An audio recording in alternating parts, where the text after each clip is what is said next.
I am Neil Edwards, and this is the Leadership Range, where we elevate the voices of Black and Brown coaches, leaders, and allies and have soulful conversations about all things at the intersections of leadership, relationships and teams, well-being, and inclusion. Here I offer deep insights and practical tips for work and life. Take a moment and recall a recent incident, or maybe an incident that is just powerful for you, a microaggression that left you feeling a bit dejected.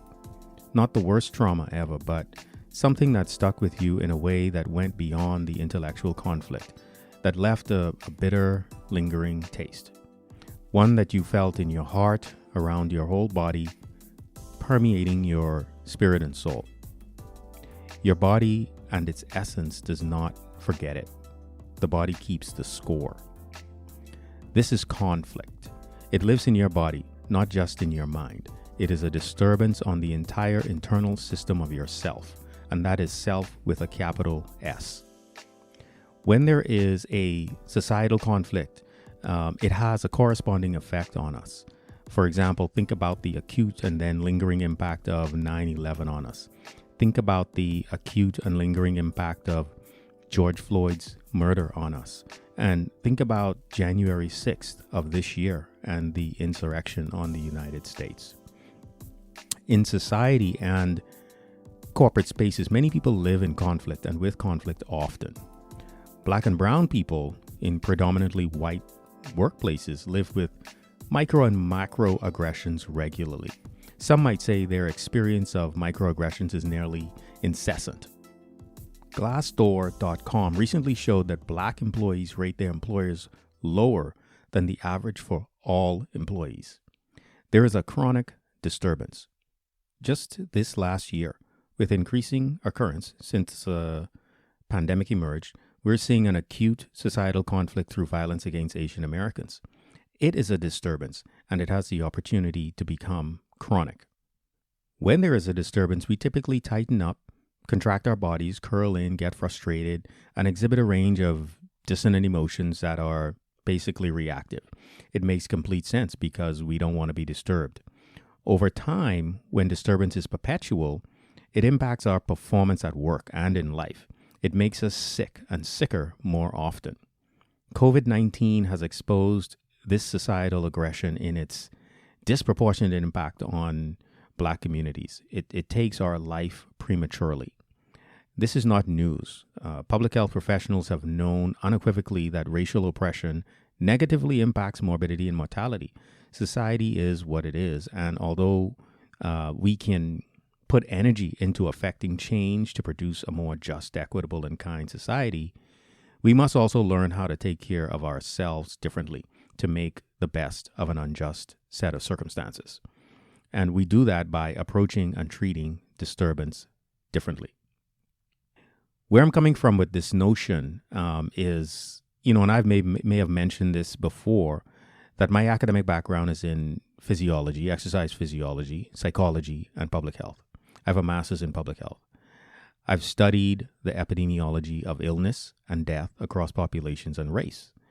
I started health and wellness coaching way back in the 90s, and I'm now a board-certified health and wellness coach, which is really just a modern intervention to support health behavior change.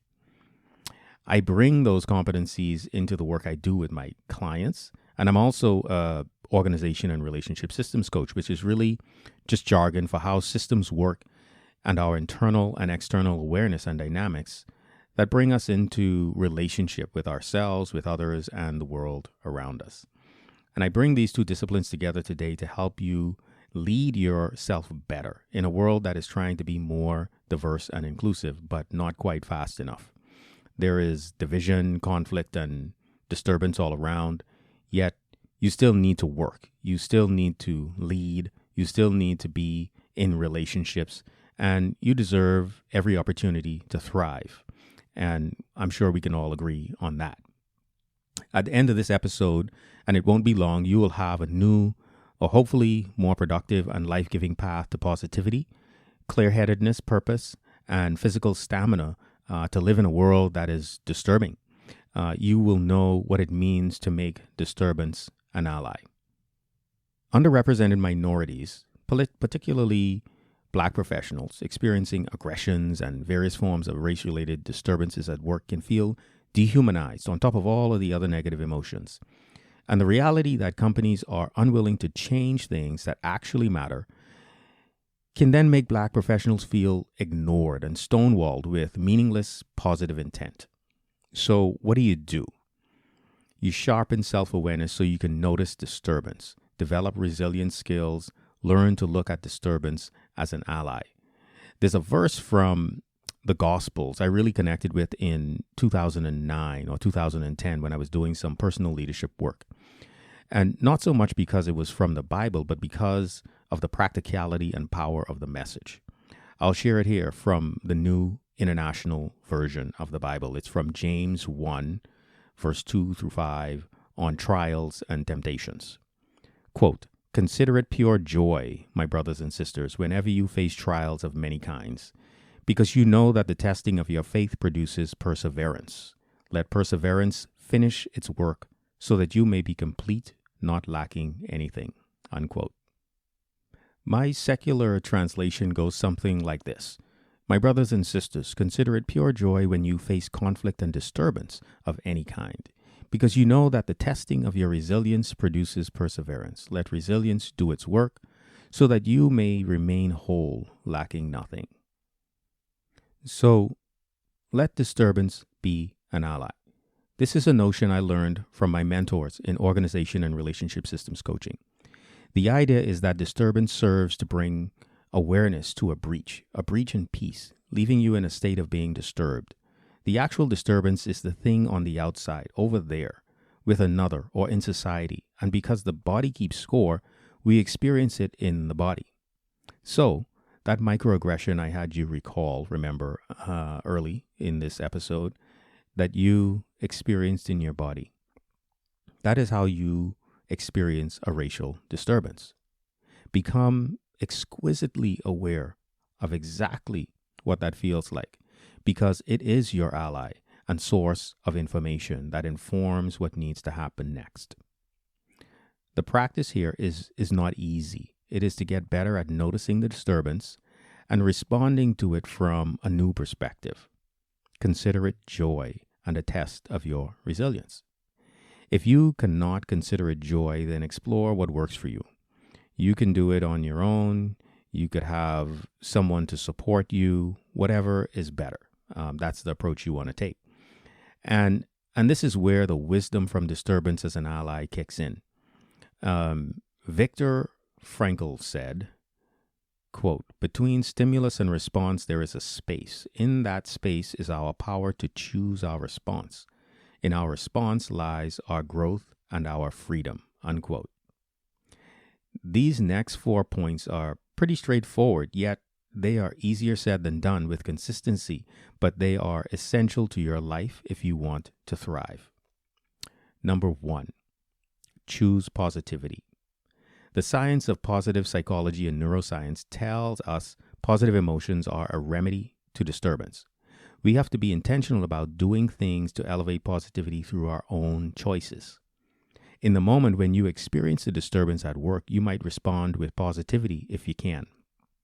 If that is not your path, then it is best to leave the situation as soon as possible. And what you do after that is up to you, but it can be any number of things to restore you. It could be looking at photos that make you happy, having a go-to person who understands what you need, a song, you get the point. Number 2, choose spaciousness. This is about finding time, even if only a couple of minutes, to give your brain a break. By a break, I mean a break from any form of mental processing. This is the reason why meditation and mindfulness have become popular. One of the practices in mindfulness is to allow yourself to let go. That does not mean to have an empty mind, void of anything. That's impossible. It means to let come, let go. Let your mind wander, daydream. Don't let anything stick. Don't judge. Don't assess. Don't get curious. Don't plan. Don't try to stop and don't try to start. Just be and notice and let go. Number 3, choose your body. We have become extremely familiar with our bodies. Some would say it is an obsession. But what is true, without doubt, is that you need to take care of it because you only have one. Black and brown bodies are under attack incessantly, and acute disturbances do not help the situation at all. It is crucial to exercise, to eat and drink healthy, to sleep, to take breaks. Exercise by itself is medicine for the whole body. Just do it. Quoting Nike there. Number 4, choose your why. Reconnect with what matters most to you. This is the thing that will get you off the ground when you've been knocked down. The thing you will fight for without question. The thing that gives you meaning at a soul level. That at the end you must have in order to feel complete and lacking nothing.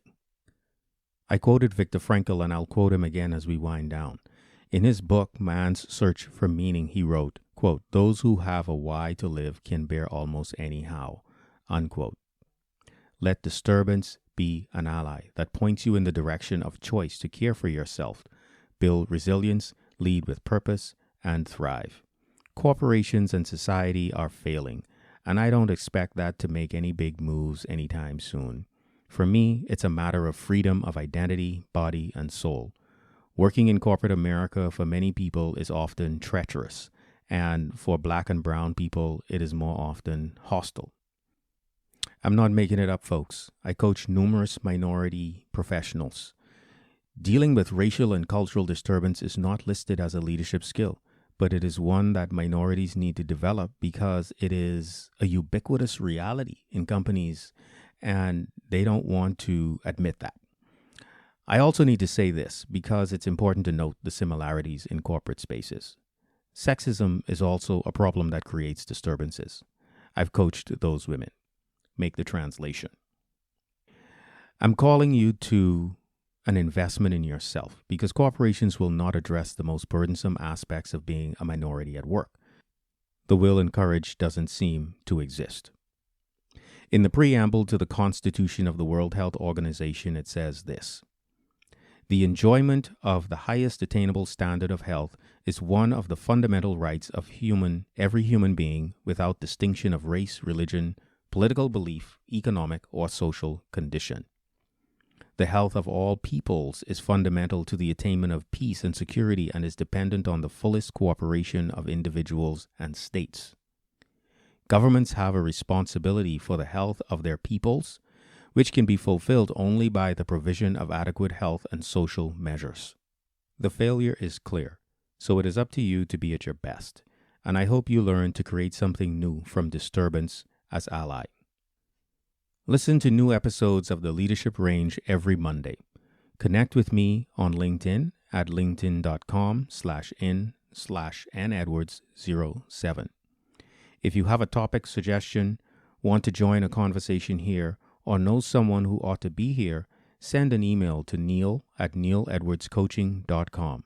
I look forward to you listening to future episodes.